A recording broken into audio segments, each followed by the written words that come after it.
No niin, morjesta Santeri. Harjoittelumatkalta Saksasta on tultu takaisin ja kerro vähän minkälaisia oli, missä joukkueessa pelasit, missä päin siellä asuit ja minkälaiset olosuhteet oli verrattuna Suomeen? Joo, olin tosiaan Münchenissä ja pelasin siellä ASV Münchenissä.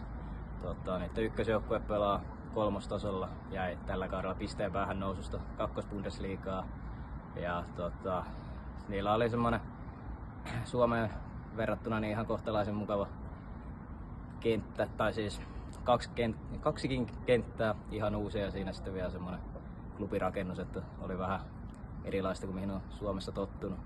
Ja taso oli aika kova, että suurin osa niistä pelaajista oli kuitenkin entisiä Bundesliga- tai kakkosbundesliga pelaajia. Että oli hyvä kokemusta päästä reenaamaan niiden kanssa, vaikka en sitten siinä ykkösjoukkueessa pelannutkaan, vaan kakkosjoukkueen mukana.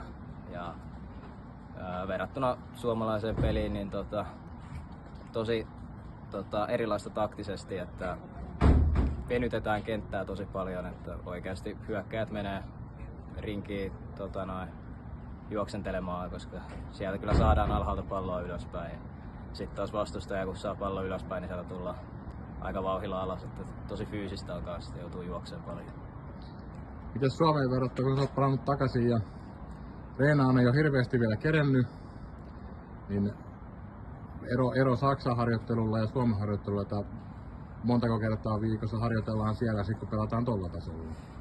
Molemmilla joukkueilla oli 2 treeniä viikossa. Sitten kun reenasin molempien kanssa, niin treenasin 3 kertaa viikkoa. Ja, reeneissähän on se lähtökohtaisesti 30 pelaajaa, niin se on hyvin pelipainotteista, että pelataan tosi paljon sen sijaan, että tehtäisiin jotain yksittäistä taitoa kehittäviä drillejä.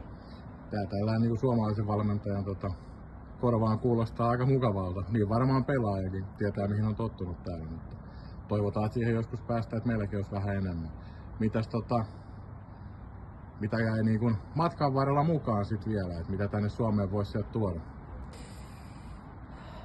No sanotaanko näin, että pelillisesti ainakin uskon, että pelinopeus kehittyy aika paljon, että se on tosi paljon nopeampi temposta se peli ja sitä kautta sitten myös ehkä pienessä tilassa pelaamista. Vaikka venytetäänkin kenttää, niin kyllä siellä joutuu ahtaisiin tiloihin kanssa. Uskoisin, että siinä on ne suurimmat opit, mitä pystyy tänne tuomaan. Ja varmaan yksilötasolla sillä että joukkueessa on 10 hyvää kenttäpelaajaa eikä varsinaisia tämmöisiä kartioita siellä ole. Että kyllä. Kaikki tilanteet on tosissaan väännettävä. Kyllä. Jees, kiitos ja ei muuta kuin onnea ja menestystä taas Suomeen palaamisen jälkeen. Kiitos.